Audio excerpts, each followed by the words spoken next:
Well, hello, everyone. Welcome to the March NOFAS Policy Forum.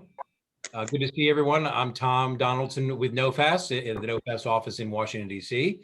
And we have Susan Carlson and maybe, I'm not sure yet, what other members of the policy committee and policy team. Jen Wisdahl is here. Catherine, how are you? There's Catherine Shea, another member of our team who's on.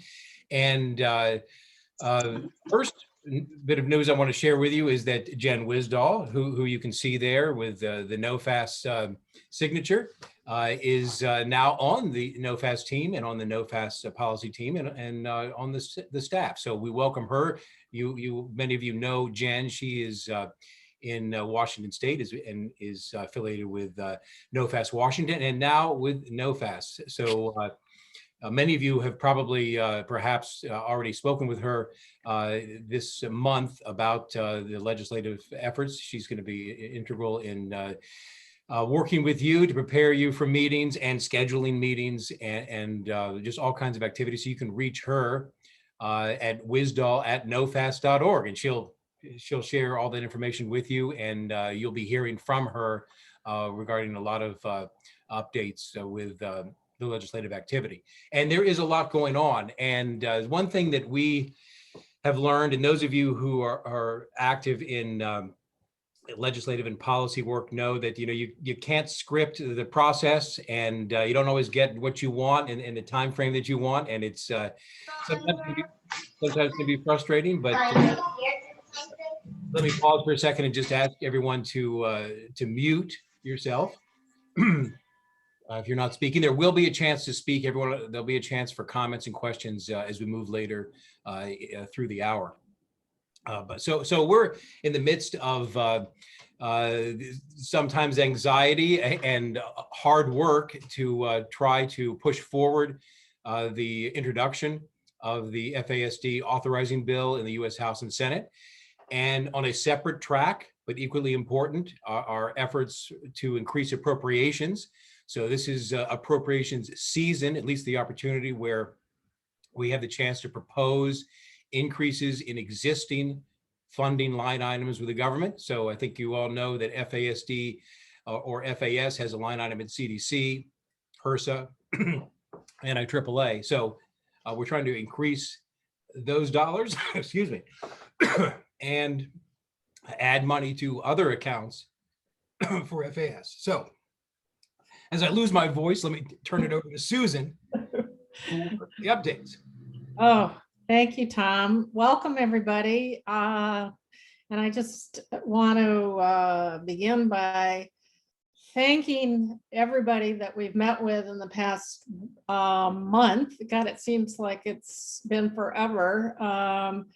And I just want to, I've got some slides here that if you've tuned in the previous, this is our third month. And let's see, you can move it, Jen.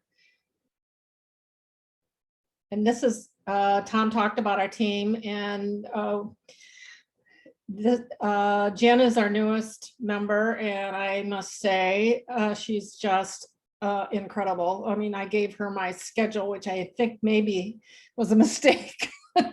So we are meeting nights, well, not night. Well, I guess there's been a couple nights, meeting a lot. And it's a great team, and working well with all the advocates and others around the country in making this happen. Okay, you can, and then just, again, this is what we're all about. It's bringing the community together, the FASD community together for a single purpose. And right now it's the FASD Respect, which I don't know that we had the name last time. I think our Jen, our marketing guru, came up with that. And so you'll see that she's going to be doing a presentation in a little bit that's going to talk about the plan. Okay, Jen, you can, and we have this monthly forum, and the last Wednesday of the month, and that's generally our agenda each month, and it'll vary as to what's happening. Okay, and this is our agenda for today. I'll talk a little bit about all of our meetings with the Fasd Respect Act, and we'll talk a little bit about the appropriations request, because as Tom said, that it's the season, and you have to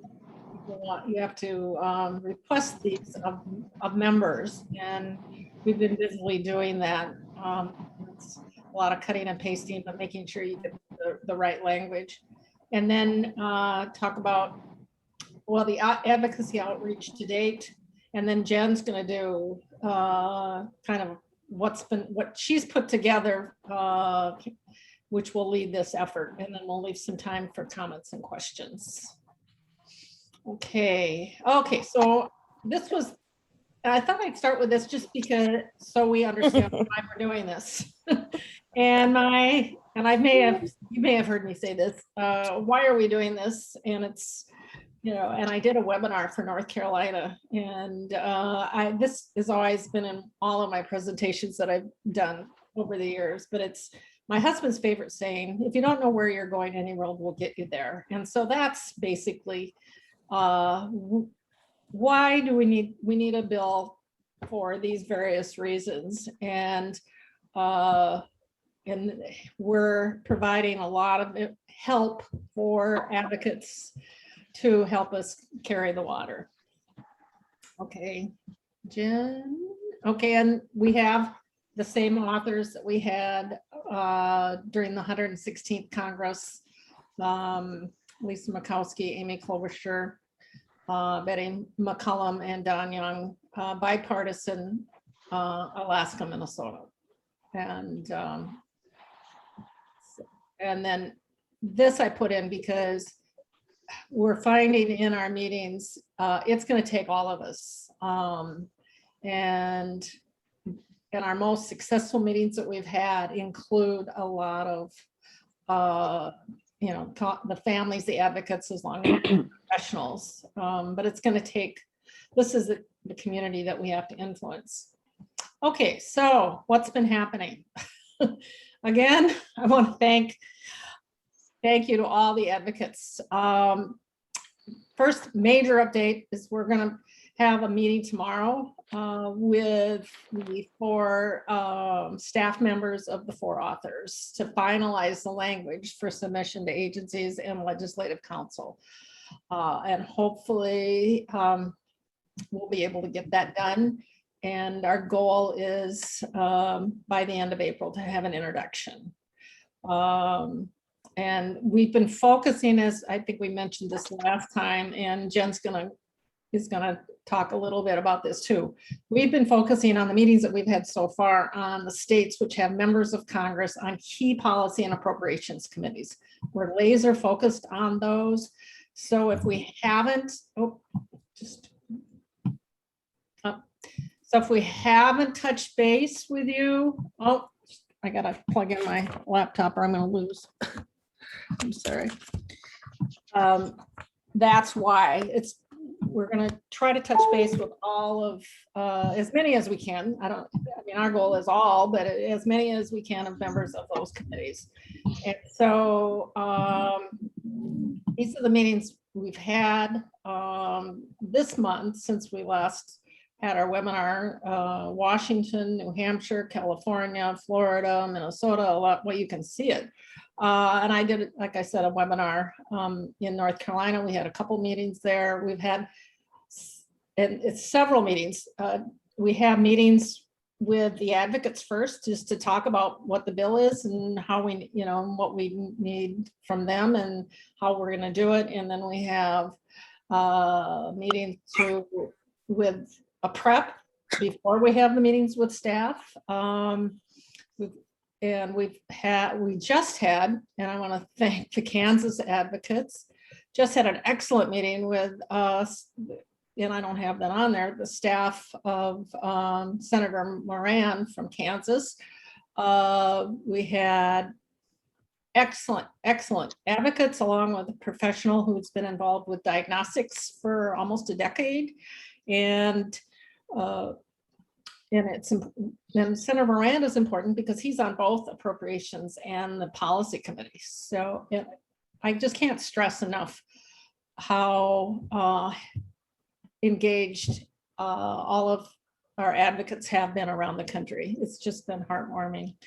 And since we last met, we've had 2 key meetings with staff of the committee chairs of the policy committees. Representative Anna Eshun from California, who's chair of the Health Subcommittee of Energy and Commerce, and then Senator Patty Murray's staff, chair of the Health Committee in the Senate. And I would say both of those meetings I would call textbook perfect. And you can when you have it, there's just that good interaction and information and presentation, and the staff members are really engaged. And one of the things we've learned through this is that it's providing that heart message along with the head, and making sure that we understand the connections that members have. Representative Anna Eshoo I found out, is the best buddy of Representative McCollum, our chief author in the House, which will be very helpful. Tom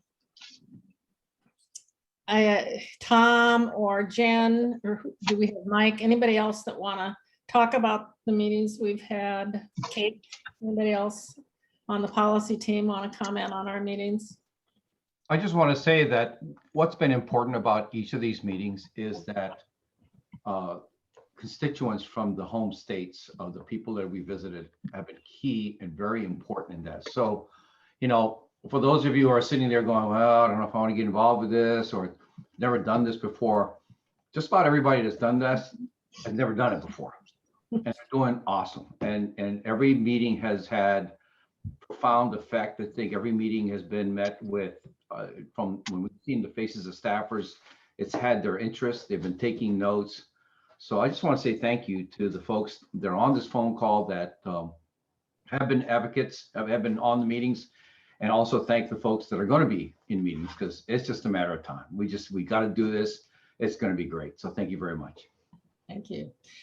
And one of the, I read in the paper this morning, this was a quote from Jen Psaki, who's the press aide for President Biden, and she said, the president's second plan will address a lot of issues that American people are struggling with, and cited child care and healthcare. So I thought, well, maybe there's, and Kate had sent a note on that too, that maybe we should check and see if we could get some appropriating or bill language in that bill. So we're in the process of reviewing that with Senator Culver's staff to see if there's a possibility of getting it in. I'm not saying that it'll happen, but at least, you know, there's an effort to do that, which would be great. Okay, appropriations. Tom did talk about that, and we talked about the current budget at CDC is $11 million, or not $11. I left off the M. And it hasn't been, I don't know, Tom, how long it's been quite a while since they've increased that amount. So we're asking the CD increase that by 2 million.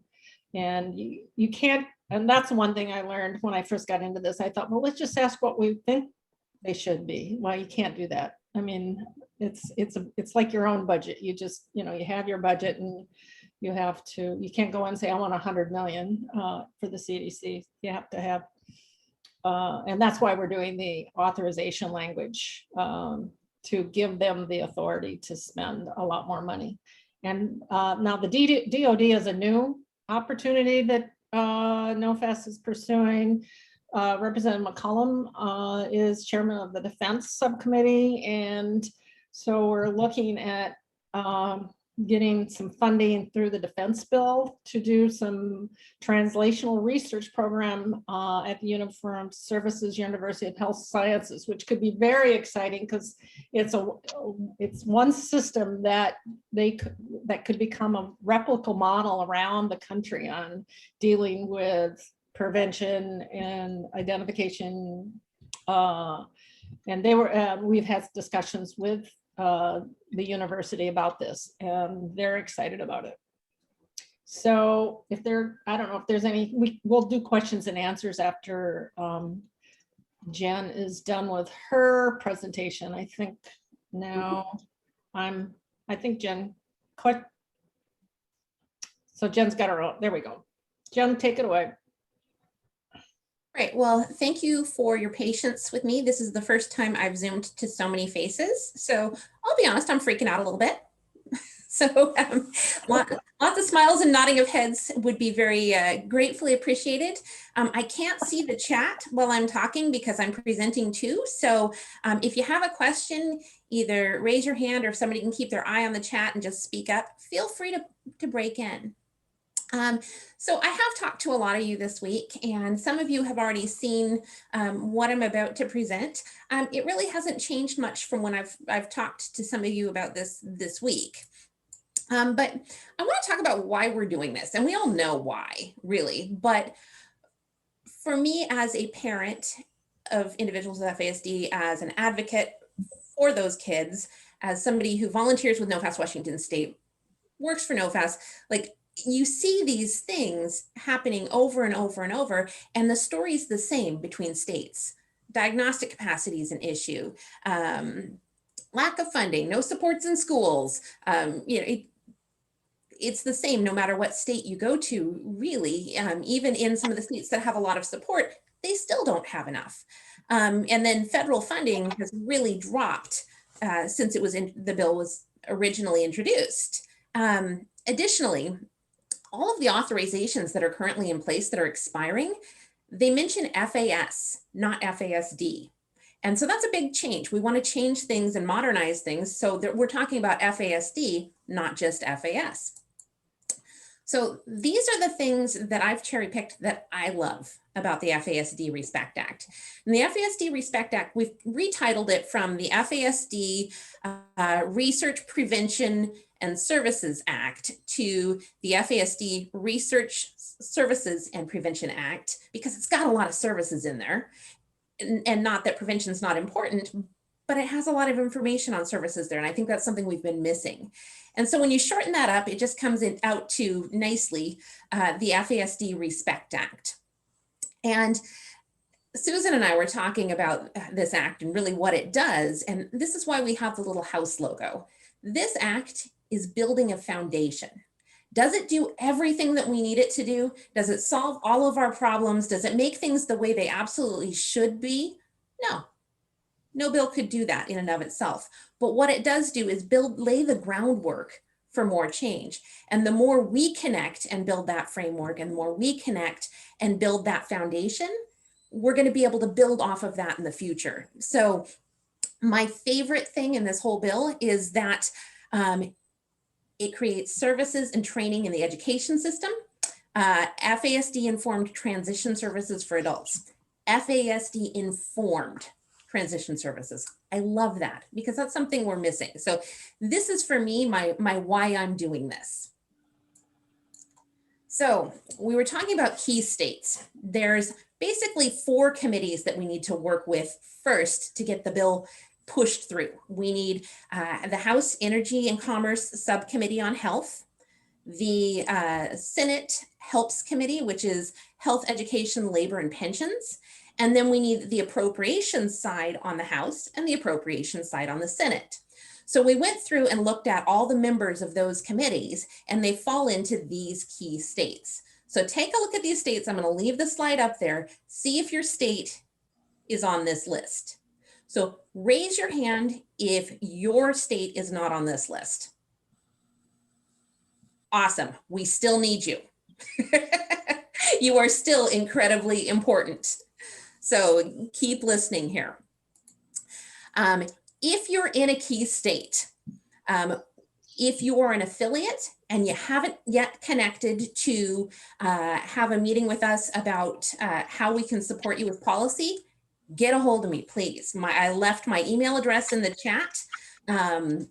Please connect with me. If you are a parent or advocate, or a professional advocate, or an individual with FASD in that state that would like to be part of that effort, connect with your NOFAS affiliate in that state. If you don't have a NOFAS affiliate in that state, connect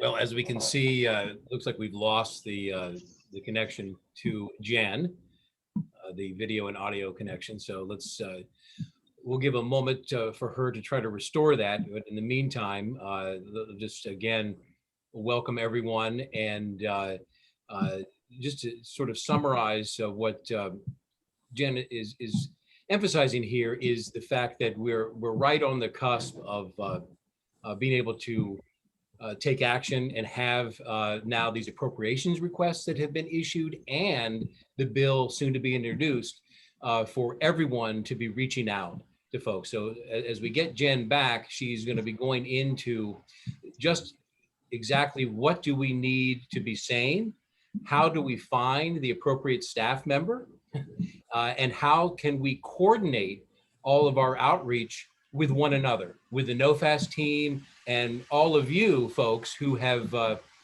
indicated that you want to be part of the advocacy effort. So she will talk about that. If you've been on, this is now our third monthly forum. You've already heard some of that from Mike Anderson, from Susan, from Kate Boyce and other members of our team.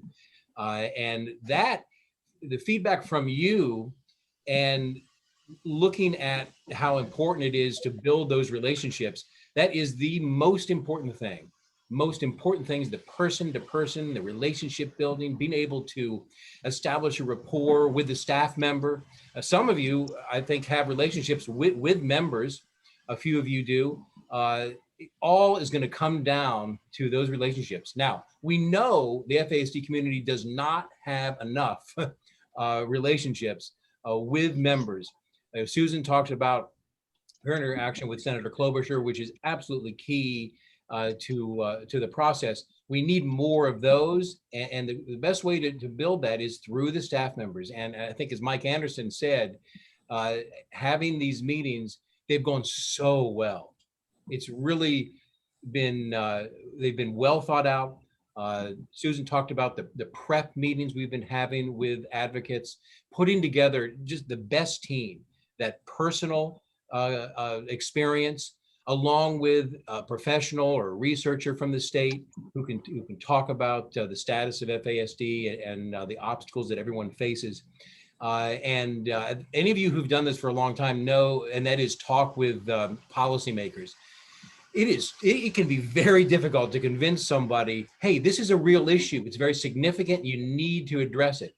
And those meetings were so successful to that end that if we can just stack meeting upon meeting on top of one another, you know, we're gonna get this. We're gonna get attention to this.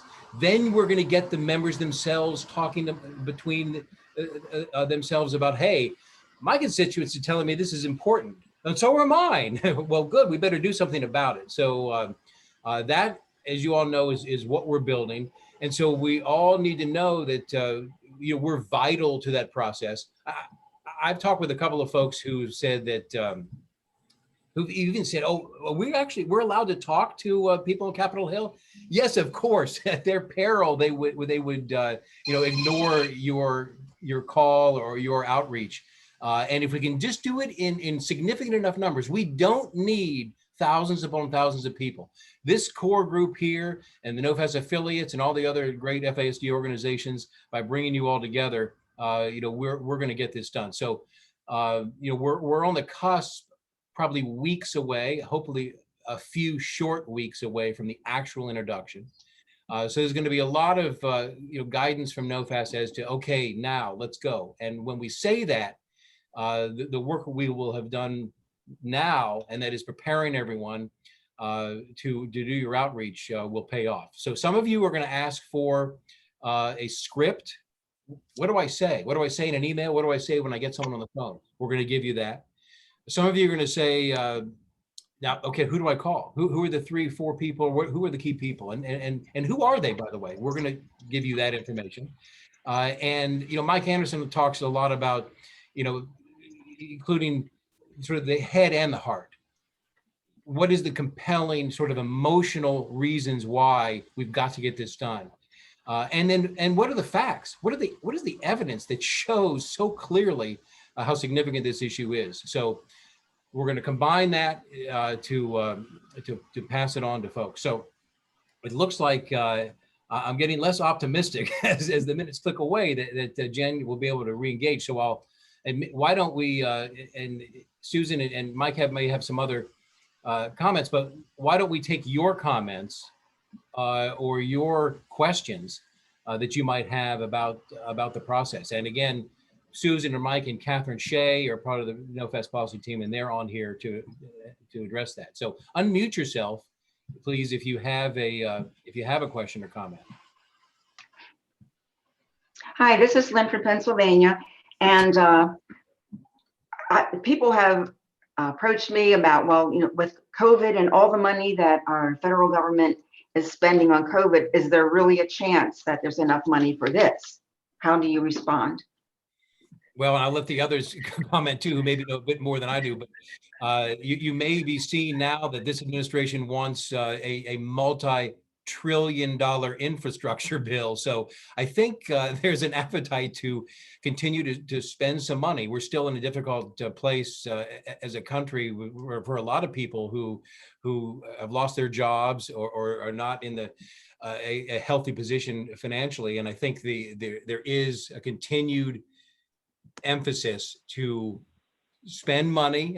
Some people may not agree that's always the way to do it, but so no, I don't feel like because of money spent on COVID relief that there's really going to be no opportunity for new projects.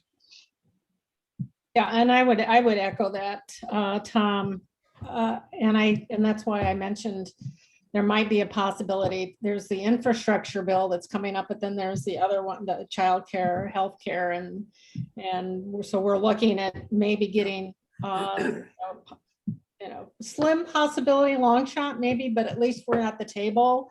And in my email to Senator Klobuchar, I talked about the increase of alcohol during the pandemic and how this directly impacts and how it impacts those with disabilities such as FASD. So we're at that table. Tomorrow we will talk appropriations. So we'll see what that's going to be. So, hey, it's Jen here. I apologize. We had a power outage. So what else could go wrong, Jen? Whatever can go wrong will go wrong this week. So I will record what I was going to say, and hopefully this is the right timing to say this, but I will record it and post it on the new Facebook group that we have under the NOFAS site. That is the Fasd Respect Act Champions group. And this is a group strictly for information about the bill. So my apologies for hopping off the call so suddenly. Like I said, we are without power. Jen, thank you for, I hope you didn't have to, like the old days, climb to the top of the telephone pole to find a dial tone somehow to get into us. But I know No. you would do it if you had to. You'll see that Jen is responsive. The more people who contact her, it seems like the faster she can get back to folks. So thank you, Jen, for offering to do that, and because Jen's presentation describes the various materials and information that you'll be able to get from her class. As I was saying earlier, whether the full script, guidance and tips for not taking no for an answer, or just in general communicating with the staff. And what's going to be so critical is, I think once the bill is introduced, and even ahead of that, it could be on a daily basis that we hear some new information. Maybe a new member is considering co-sponsoring, and we need to get advocates to weigh in quickly. I mean, so it's going to be important that we can stay engaged. And so you heard Jen mention this new Facebook group, which is completely focused on our efforts here. and the legislation. Now, some of you may say, well, I'm not on Facebook. There'll still be opportunities to obviously the monthly forum. But one of the other things that Jen's going to be working on is updating a new NOFAS Policy Center web page or pages that will make the commitment to, within 24, 48 hours at the most, keep updated with the latest news and guidance. And of course, we'll just reach out to you directly when we know, for instance, that a particular office might be considering the bill, and communication would be key at that moment. So there'll be plenty of opportunities to stay up to date. And everyone on here, I would imagine everyone on here has already filled out or completed a form that is currently on the NOFAS website under the Policy Center, which just basically asks that you share your contact information and your member of the House of Representatives. That helps us because then we can map those members where you're in the districts to what Jen was talking about earlier, the key members of committees. And it also asks just other basic information about your background, because sometimes there may be a meeting with an office, and we're trying to put together a really good complementary group of advocates. So you have that personal voice. Maybe someone whose family has dealt with legal issues or sort of educational issues. Of course, there are justice and education departments of justice and education components to the bill. So all kinds of things just to stay updated on. So let me stop there, and again ask my colleagues or anyone else who has a comment or question. Hi, I'm Fia. I'm new to this, Susan. It's nice to meet you. We spoke the other day. And I want to address the head and the heart that Susan mentioned. Our kid had a multiple 10+ year delayed diagnosis, fell through the cracks of the UW despite known alcohol exposure prenatally. And and I'm an RN, I'm a lawyer, so I get the systems perspective.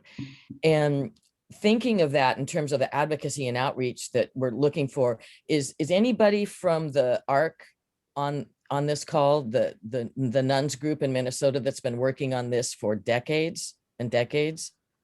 If not, I saw you on a video the other day. Oh. Lovely to meet you. I'm so glad you're here, because 12 years of Catholic education. Who can resist a nun? And so, I think you folks would be awesome as advocates. It's great to see you. And then Sister Suzette Fisher, who is taking a few days off on Holy Week this week, but I've worked with Sister for 6 or 7 years, and our organization has been around for about, 27 years. Oh, yeah. So, thank you for all you've done. Really, that we can keep the organization going. That's why I'm interested in whether any of this funding would actually get to organizations like ours, who, even though we've been around for a long time, we still struggle to find the next generation of people like Sister Suzette. Well, I'm going to make a donation today. So there you go. Thank you very much. You're welcome. And then what I asked of Susan the other day is who has contacts with Jill Biden? Because if we could, she's an educator, and given what the morbidity and mortality stuff is and what we know about education, wow, if she could be on board, would that be just awesome? Yeah, this is all, this is what this is all about, drawing all those connections. And because we all know people who know people who know people. And so the more connections we can bring, and just. I guess the question with the add-in is, so say we do it through extension or something. Oh, that must be. Let me just ask again, everyone, if you're not speaking, please mute yourself. Let's see if I can. Okay, and Jen is our link in bringing us all together on the database, and if she had a chance to do, we're doing this laser focus, so we've got the committees first, and then we'll do the broad based, and each state is going to be trying to draw all those connections in their state and the different organizations that'll support their effort in the state. Because one thing that congressmen like is to be recognized by people in their state. And so we want to make sure that we, obviously you thank them, but then we work with them on any press releases if they're going to be involved. And so it's just a multi-step effort, but Jen is really the connector for people and will provide all the help and tools that you need to be good advocates in this effort. And let me just say, this is not our first effort. This is, like we say, the foundation. And then you build up in those areas that are identified that really need policy changes on the national level, including IDEA, DDD, et cetera. I have a couple questions. Well, It's okay of to course. ask. Okay, I had written them down about 10 minutes ago, but not sure you guys are responding to those. Anyway, there's little ones. Is it on the chat, Kathy? Yeah, it is. One is, are these slides going to be available later? Yes. Great. Absolutely. So I'm going to record this presentation, like when I actually do the presentation, when my Wi-Fi is back. I will record it and I will have those slides available both as a slide deck that you can download and also as a presentation with verbal over the top of it. That's great. And so yes, you will absolutely have that. And then you had a second question? I have actually two more. They're short. Okay. One is, Tom, you said that you're going to provide information A, B, and C to us. And I wonder at what point, or is that already on the website? I think the first thing, when Jen records her presentation, some of the information will be there. NOFAS will do, once we know the introduction date roughly, we will be doing an action alert. And Right. so the action alert will sort of go through the steps of actions for advocates. All the information may not be in that action alert, so it may refer you to other content that Jen has created, for instance, but it will be linked through the Facebook group. It'll be sent out directly to everyone who has, in a sense, registered by completing the advocacy form. Right. And it'll also be on the website too. Okay, it just seems like if I'm going to call up or go visit some legislator, I ought to have that at front of mind. So I'm going to check and see. The third question was, the current funding has been 12 million a year, and I just wonder if somebody could tell us what's that been going to support? Yeah, well, I'll take a crack, and then Susan may want to add to that. And just the overall federal funding for FASD, let's set the National Institute on Alcohol Abuse and Alcoholism, which is one of the institutes of the National Institutes of Health. Set that aside for a second, because they've been around for 50 years, and they have supported FAS and then FASD clinical, biomedical, behavioral research for that entire 50 years. And the most recent year we had, I think it was, might have been fiscal year 19 or 20, they devoted almost $30 million to what could be called FASD related research. And so that money is, because of the historical and institutional interest in FASD and the fact that it is one of the 5 or 6 priority areas for the Institute, it has been continually funded. And I think, the collaborative initiative on fetal alcohol spectrum disorders I think it's in its 5th iteration of so almost so a dozen or more years. Ed Riley chairs that group from San Diego State University.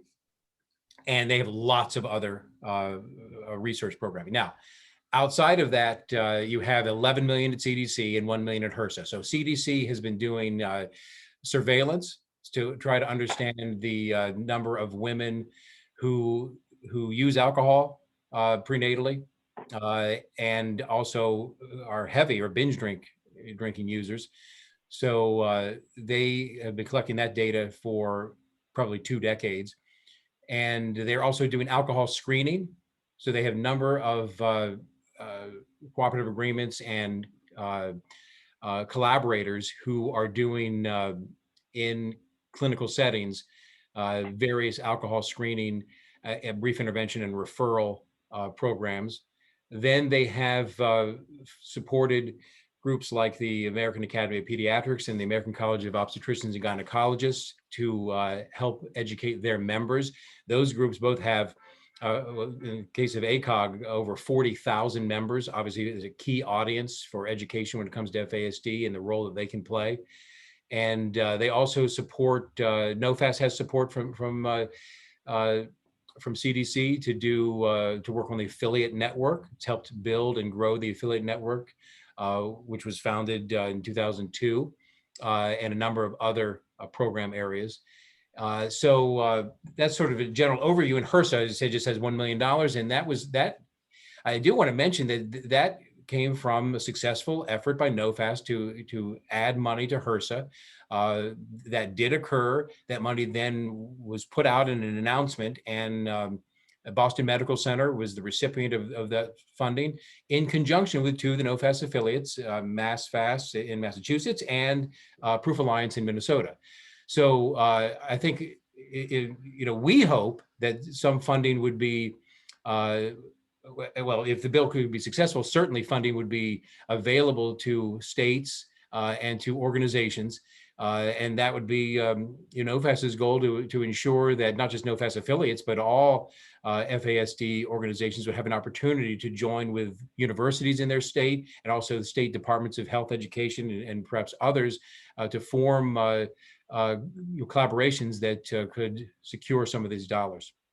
So just to make sure that I understood, the 12 million is going to CFASD, and it's also some going to CDC for surveillance of the extent of drinking during pregnancy.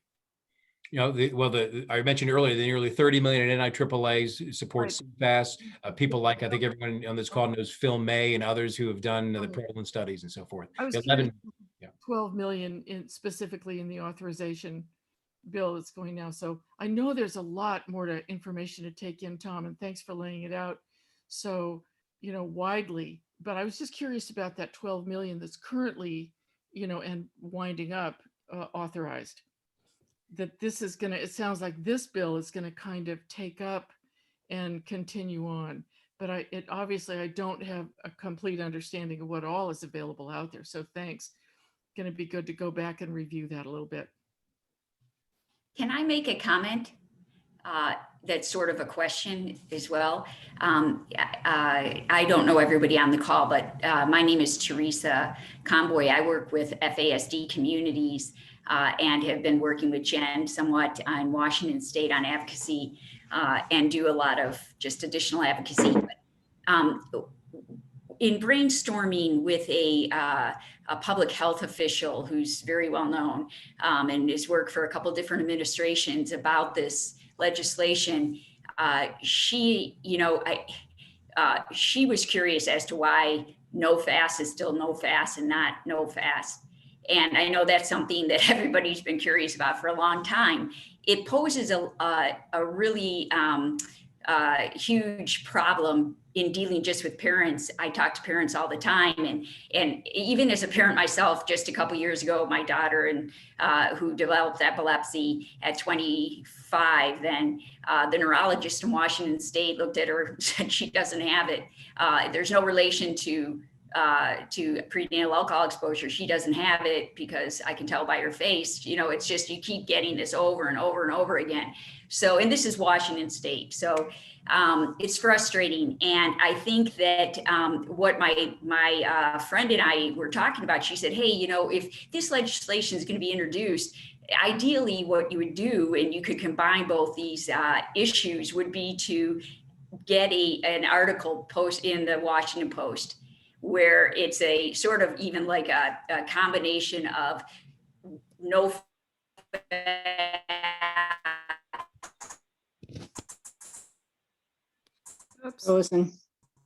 name change, disorder combined with, the support of this legislation. So, it would be a matter of getting maybe some quotes from Senator Murkowski or Senator Klobuchar on this and their support of this, but it would be informative for the general public, and at the same time, incredibly informative. But at the same time, the idea that this issue is now pending, and hey, are we going to finally do something to really bring light and the appropriate funding needed to help this population? So you could combine all of that with, this is why we aren't NOFAS anymore, we're NOFAS. Just a thought. Well, I don't know if Tom, you want to respond, or I as a board member could also respond to that. I'll just say briefly, Teresa, thank you very much for that. You cut out for a moment, but you certainly understand your main points. And in fact, NOFAS has been discussing a name change and is now just gathering information on just what we need to do to accomplish that. Because we have about a dozen or so affiliates that have the sort of a NOFAS, as in NOFAS Washington name. So we need to coordinate with them and just the other steps that we need to take to legally and officially change our name. So that is not just been discussed, but is in the works. And the other point that you made so important is sort of media attention for the work that we're all trying to do. So certainly as many offices as possible, the authors certainly will do press releases, NOFAS will, and we'll try to sort of leverage that into some national coverage for the issue. Okay. I have a question, Tom. Did I show up there? Joel, yes, I hear you. Couple of thoughts. One is the funding that goes towards autism is, what I understand, considerably higher, maybe even to the hundreds of millions. And with our issue of that we're dealing with, it's so much more prevalent.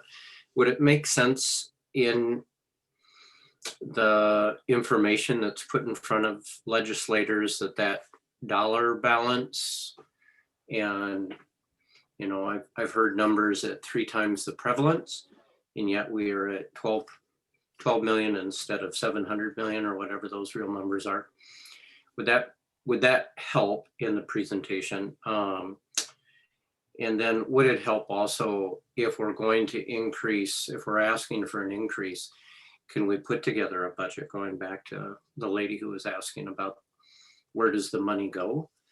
Would it help that, hey, if we're asking for 20 million or 30 million, or that's more upfront, how that would be distributed? Is that part of what is presented in a bill? So I'm done. This is Mike. Can I take the aspect? Susan and I have talked about had good discussions about, and I have a son who's autistic.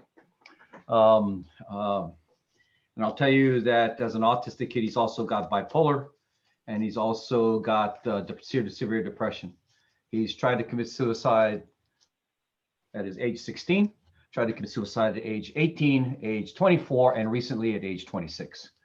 So am I a happy guy that autism gets funded at the level it does? Absolutely, because without it, it wouldn't be advocacy.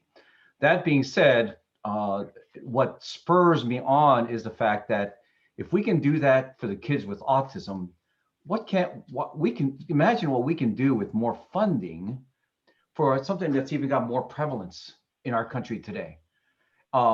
That, I don't have to, when my son was first diagnosed as autistic, trying to get him to get an IPE, the doors just opened. It was just open. I mean, there was no problem. The instructors, there was instruction in school, and all the things that are absent, woefully absent for FASD, is there for autism.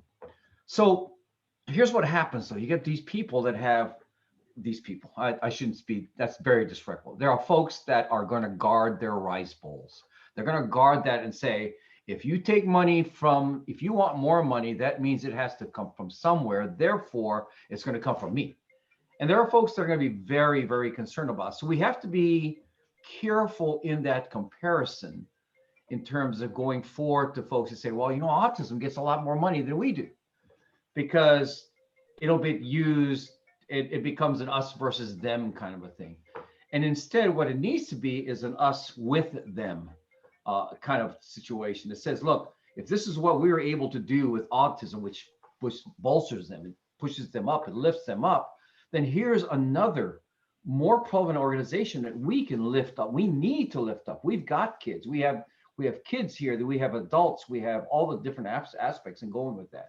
So I would say, you know, I've cautioned against using the us against them kind of a thing, but it's us with them kind of discussion that needs to go. I think that only answers, it's a long answer, but I think that's an answer for your first part of the question. But I think Tom or Susan, you want to take the second part of that discussion.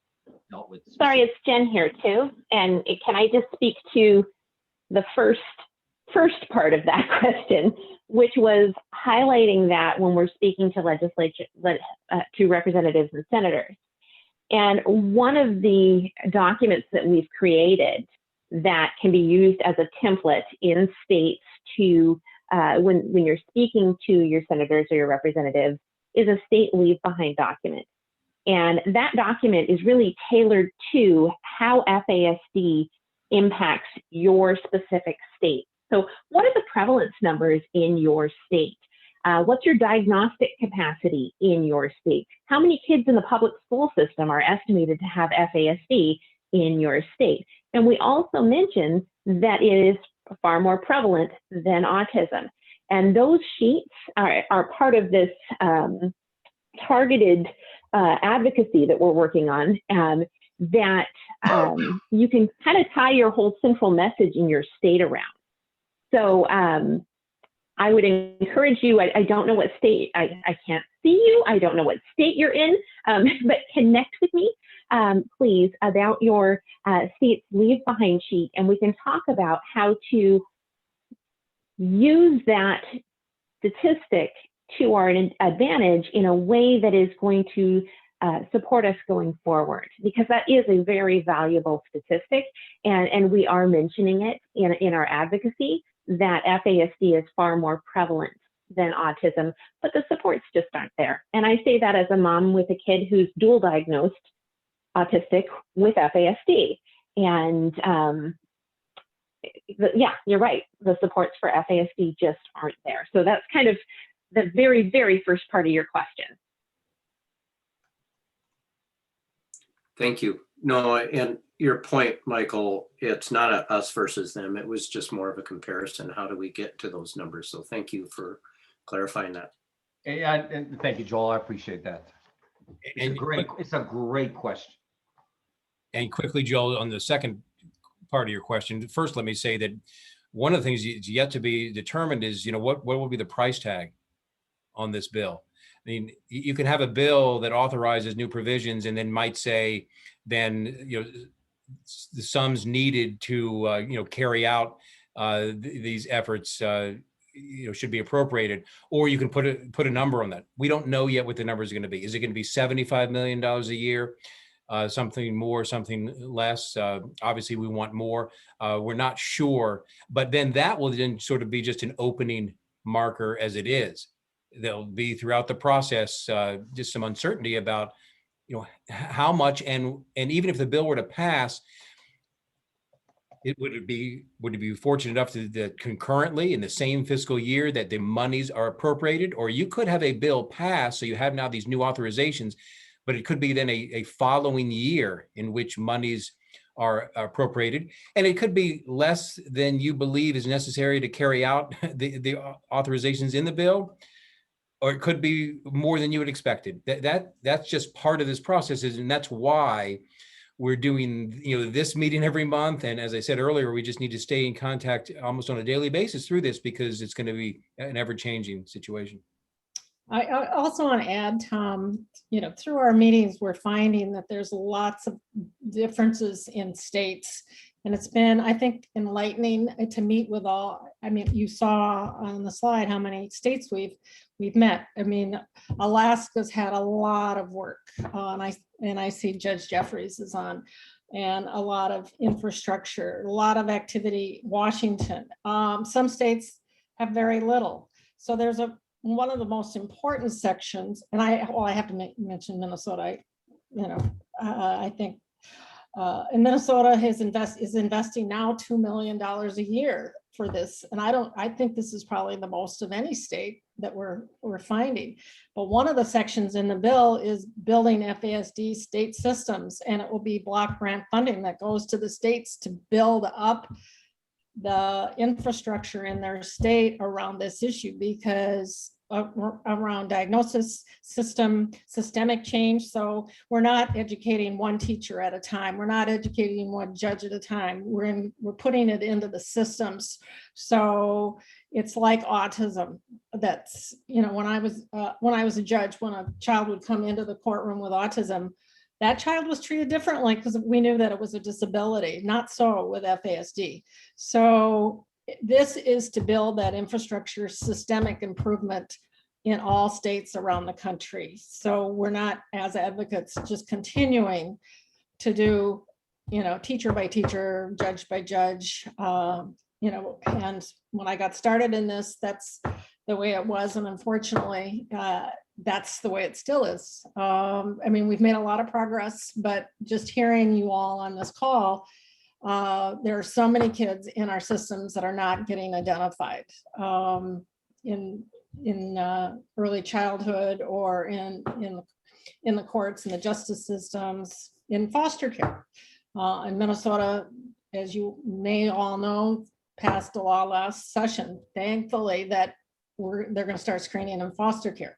I would have loved to have had that apply to children that are adjudicated children in need of protection that are still in the homes but are not in foster care, because these kids are all at risk, more so when they come into the system. So there's a lot of pieces of that the bill that are dealing with systemic changes and building, and as Jen said in her presentation before we lost her, it's building that foundation.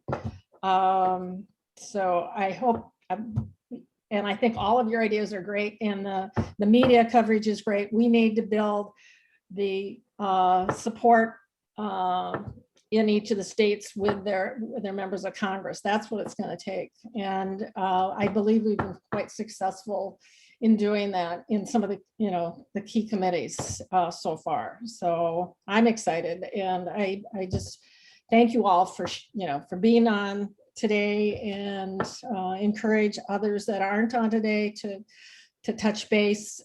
Jen's got a wealth of tools that can help you in your advocacy in your states. And she unfortunately was going to show those to you today. I might add, a question just came up, which is a good one that Francis Doherty brought up. It says, what about EPSDT Medicaid? Is FASD/PA included appropriations for that, which provides for children on Medicaid? So I just thought I'd do that if we have any understanding of that. Yeah, I don't believe there is. One of the questions that Senator Murkowski's staff asked me, and I spent all weekend, I mean, I think I knew, but I wanted to go back and read the statutes, the federal code as to what's authorized funding. And unfortunately, there aren't that many places that are authorized. I mean, it's authorized under CDC, it's authorized under NIAAA, in the small under HRSA. There's some language relating to Head Start. There's some in CAPTA, but it's not.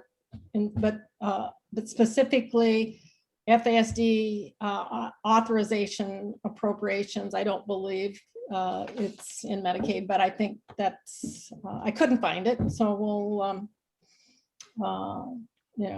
Kathy Hotelling from I believe Kathy's from the great state of Alaska, just said that North Carolina. Alaska, Well, and states are all, you know, states can do things.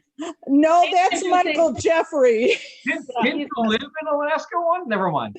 So states can do things differently than on the national level, but the beauty about it, if you make the change on the national level, then the states have the guidance to do that, and you don't have to do it state by state. Oh, okay. So if you do it like for IDEA, if you put FASD or whatever it is that you're going to put in there, then they're required to do it. States can you know, deal with that issue on their own, but it just makes sense to do it on the national level. I want to say that in our state, that I always forget the EPS. EPDSTP.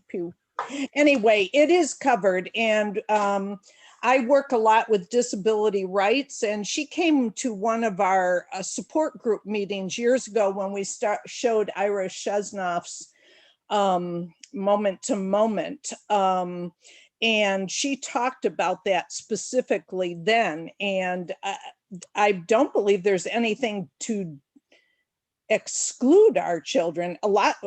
Most of our kids are getting it now that we know that they can get it. Yeah. But I don't believe there's a specific category. It's, you know, once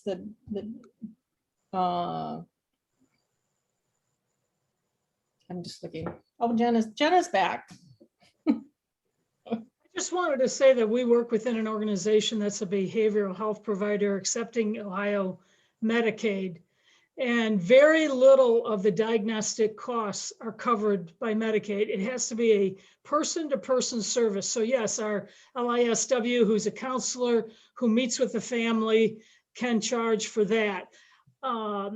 But the vast majority of the time, which is a lot of administrative with a multidisciplinary diagnostic team, is not reimbursable currently through Ohio Medicaid. So I think we have to think about that when you're thinking diagnosis. The counseling end of things, if they are FASD informed counselors, and the kinds of things like families moving forward and other interventions could be covered, but it's always a service for service based on the amount of time that you have. There's no just overall umbrella funding to provide for diagnosis right now. And I think that's part of the problem. We used to, when we were a private nonprofit, we would have people who wanted a diagnosis. When they heard that we didn't accept Medicaid, they said, well, no, we can't afford it. And they walked away. That's why we did all our own private funding. Now that we do accept Medicaid, it's still the problem. Nothing is covered by it, or very little is covered by it. So it is a problem. I agree with you, Susan. I think it's great that you're trying to work on the national level, because once it gets on the national level, it can trickle down through to the state Ohio Medicaid, and they start recognizing it. I also wanted to just comment on the autism versus FASD. And I'm also glad to hear about the name change. I think it's absolutely important. We've, you know, every time we talk to the media or other people, they know the syndrome, they've heard of the syndrome, but they don't get the facial feature issues. And many physicians still are like that. Even though we've been educating in our community for over 30 years. So I do think the name change will go a long way to help that. But the autism, very well, they have a much more of a grassroots support out there. And I think it's for obvious reasons, the 24/7 nature of the kinds of things that kids with FASD are exhibiting. Really, in our experience, we had very few people, and all the ones that we've ever diagnosed, they've had the capacity to be able to spend the time in a grassroots effort to try to get that kind of funding. It's just very, very difficult for our parents to take on anything more. So I applaud those that are trying to make, and I think it's great that Jen said the materials will reflect that, because you know, all politics is local. We have to bring it down to the local level in Ohio or in any other state.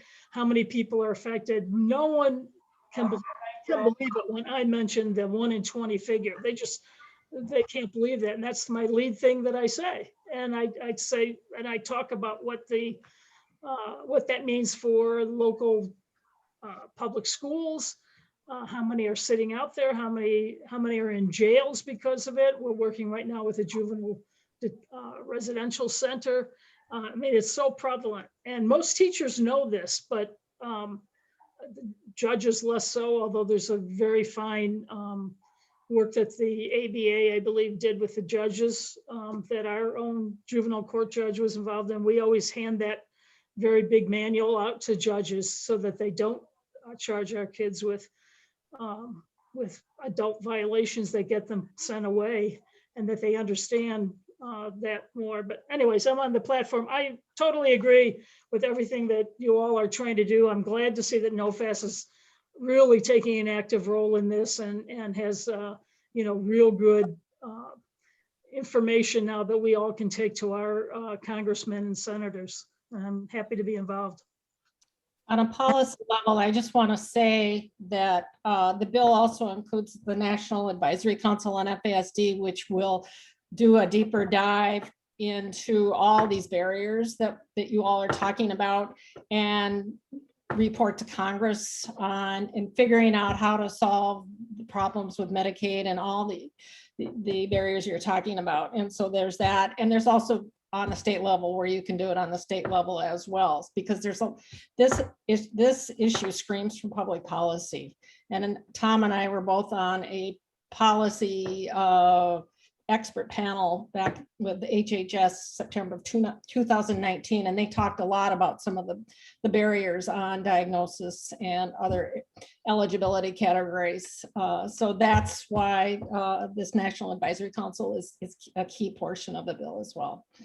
And thank you. I was part of that the judge's guide, and I love doing it, and also the ABA resolution, because that's one area that really needs that information. So thanks for that.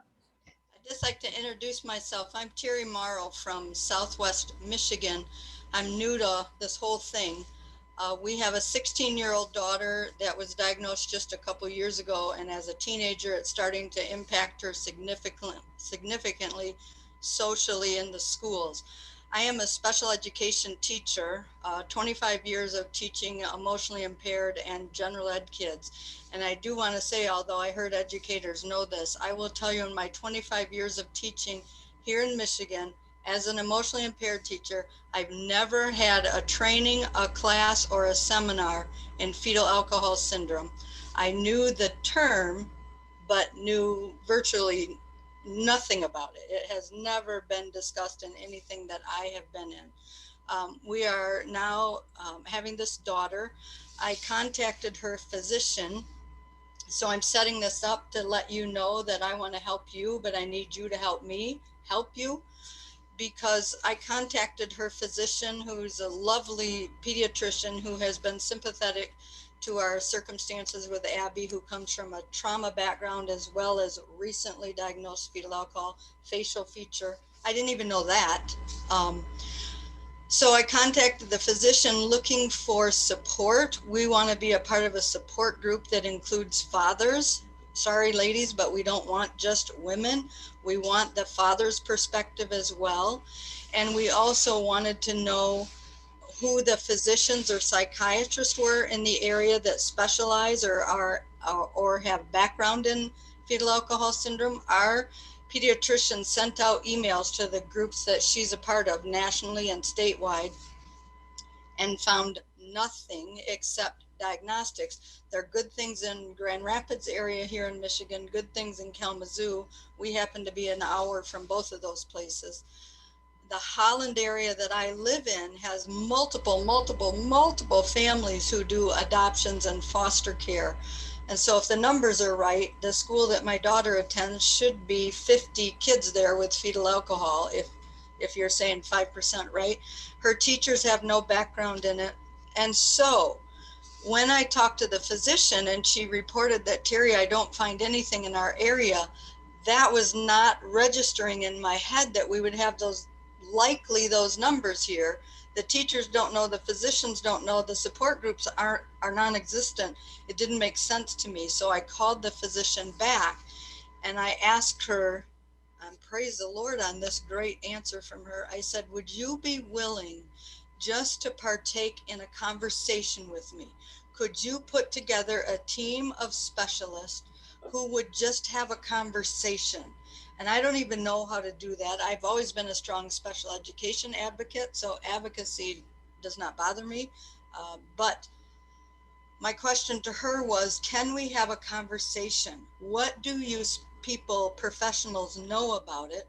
What are the needs here in our area, and what is the gap? And then would you be willing to help me fill that gap, whatever that is? So then I hear Tom say a while ago, some of the money is going to pediatrician kind of things. I heard somebody say something about needing to educate the people. Well, I am happy to help do that, but I'm new. And so I want to be able to have a valid conversation with people who are very busy, but seem to be interested in learning more about it. And I want to help them recognize the need so that if they can understand, they could better support the legislative part of it, seems to me. Can somebody email me or message me here or whatever? Where do I get those questions to have this conversation with them, other than what I live in my own life? So Terry, you're actually on my list to email today. Oh, believe it or not, if your last name is Morrow, you are on my list to email today. I have your email address, and I do have some connections for you there locally in Michigan through McFairs, which is the NOFAS affiliate there. Additionally, I want to help you with your advocacy, and I've got some materials there, and I've got some resources for you. So you and I can connect today. You've got my email address. I have your email address. I'm going to drop my phone number in the chat too. So if you need to reach out, just reach out. But my plan is that I was going to email you today. So you're on my list. We desperately need someone from Fred Upton's district. Congressman Fred Upton. So if you know anybody in that district, we desperately need. I can find out. I'm in Bill Heisinger. I thought you wanted Bill Heisinger. We also need Heisinger, but we do need Heisinger as well. So yes, we need both, but Upton is #1 target in Michigan on the hit list. Yeah, he's in a positive way, non-creepy way. Sorry, I said he's that the wrong. ranking member of in that committee. So we, yeah. I also tell you that I have been in contact for several years with Jill Biden related to alcohol exposure of people in the Department of Defense. So she would be very helpful and very supportive of the DOD part of what you're proposing. Perfect. Yay. And could I just add two things? And Terry did contact me. Go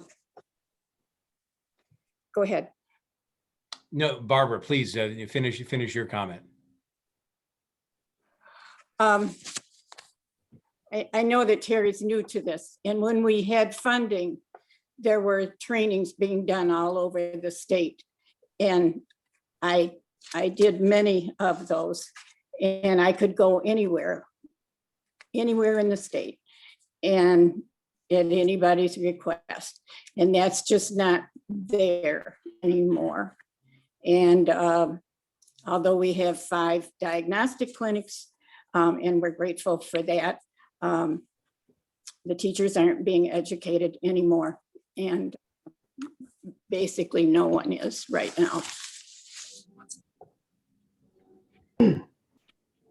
Hi, my name is Bo Crutchfield, and if I may, I just can't hold back, kind of jump in on some of this conversation. I also have a 16-year-old daughter that was diagnosed with fetal alcohol when she was 5. So we've been dealing with this 11, 12 years, and she also has been having issue, well, every year that she's been in school.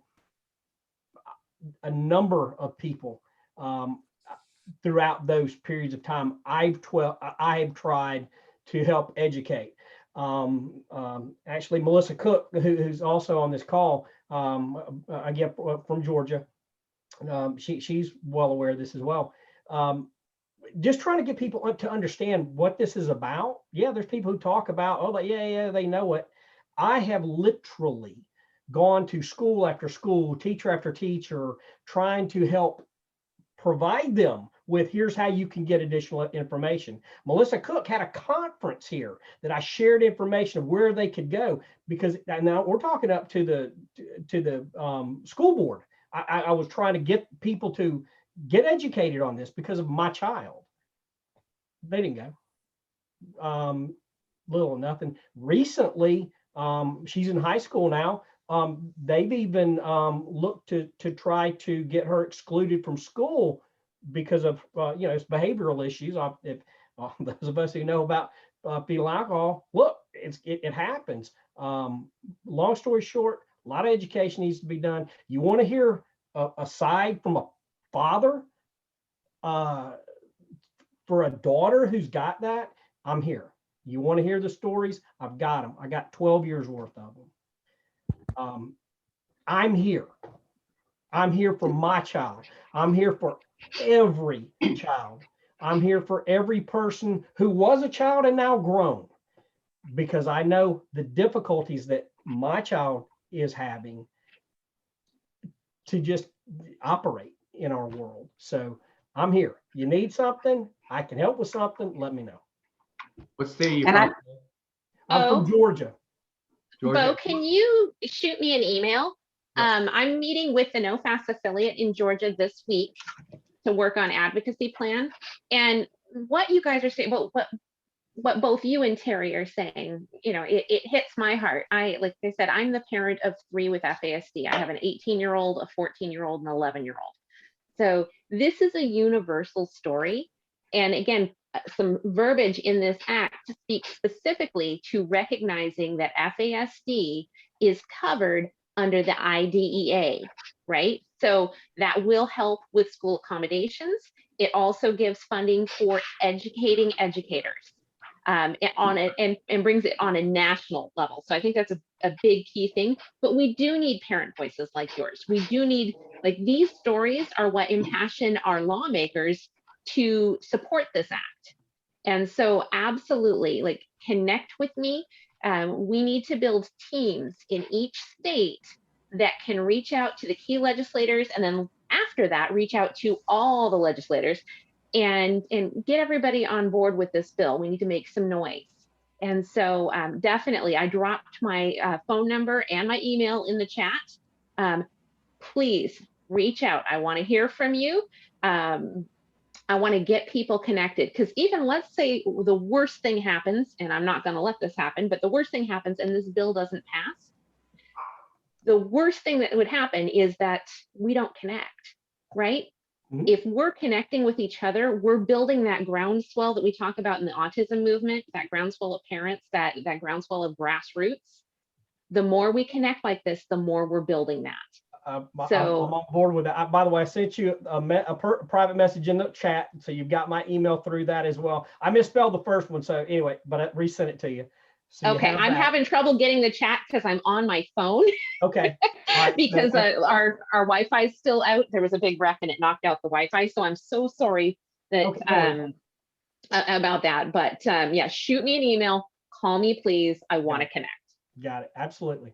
Can I just share something back, a comment back as a teacher? Of course, I'm a parent and a teacher, but I think it's so important, and maybe you guys already do this, I'm new, but I know typically as a teacher, there are many people who will advocate for special needs kids, such as autism, and I've not really ever heard anybody advocate for a FASD child, but they do advocate, and I love that they do that. I'm a special ed teacher. I love those kids. They're like my delight. But I would ask you all to also keep in your head who, I hear we want to train the teachers, but who is advocating for the teachers? Because like you live with them every day, us teachers live with them every day, all day, without the background, and we're taking care of these behaviors. And I think, and I would be happy to be a part of that, is probably not in the bill as we're saying educate the teachers, but is in the bill to who's supporting these teachers and, you know, kind of holding their hand and walking them through it? Because while the behaviors are up here off the charts, they've got more than one, and they've got more than one disability, and they don't have the background and probably not the support. So I would ask you all to also keep that in your head, because we live with those kids every day, and we love them, but we need That's that a support really too. valuable point, Woo! and thank you for bringing that up. Sorry. Yeah. Yeah, Yeah. and that, you know, I want to clarify something.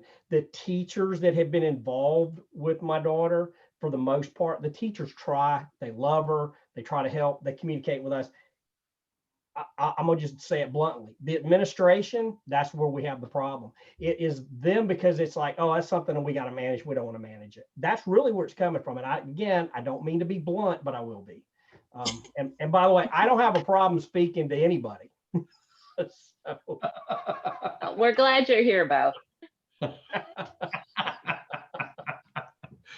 It's what I do for a living. So,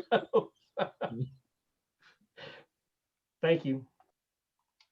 Awesome. Well, I know we are way past time. I am really, again, so sorry about the connectivity issues. So if you would like to arrange for me to personally present the presentation to you or a group of you, I'm happy to do that. Reach out. I'm going to post it up on the Facebook group. You know, we'll have it available. We'll have those resources available. But bottom line, just reach out. Call me, text me, email me. Reach out. Let's get everybody connected. Let's get us all on the same page and really push forward on this. So, and thank you for all the great comments and conversation around this too. I mean, I think we've got some very fierce advocates and some just some incredible people working on this, both as professionals and parent advocates. So thank you for this. Yes, I too want to thank everyone, and particularly the NOFAS policy team. I don't know if Catherine Shea is still on, but of course, Susan and Mike and Jen and Kate Boyce, who is not on today's call with us. We are all available to you. I put it into the chat also a couple of other NOFAS folks who are available to you, and that is Susan Ellsworth, who is the coordinator for the NOFAS affiliate network. So if you have a question about organizations, about the affiliates, or you are perhaps interested in an affiliation with NOFAS, a group that you're with in your state, talk to Susan Ellsworth. And then Catherine Farnham here at NOFAS, at information@nofas.org. She can help you try to hunt down some resources. She doesn't just send a link, oh, here's what we have on our page, but she will get on the phone and she'll talk with folks. So if you need her as a resource, please contact Catherine Farnham at information@nofas.org. So we'll be back a month from now for our April call. A lot will have happened since then. We'll have communicated with you between now and then. Look to the Facebook page, look to the NOFAS website, look for the NOFAS Weekly Roundup for links to all the things that we've referenced or have been talking about or are soon to come out.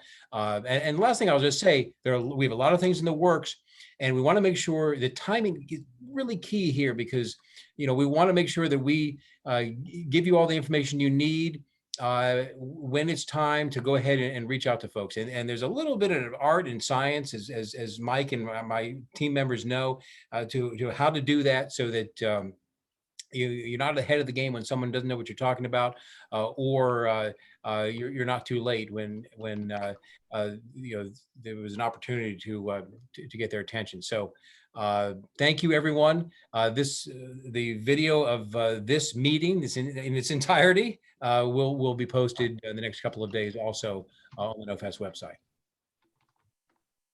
Any final words from the NOFAS folks? I just want to say again, thanks to you all, and just stay tuned. We'll have information on bill introduction, hopefully, shortly in the next month, and we're gonna need you all. Thank you so much. All right. So let's get this done. Thank you, everyone. Great to see you. We'll see you next month. Take care. Thank you. Appreciate it. Bye. Thank you.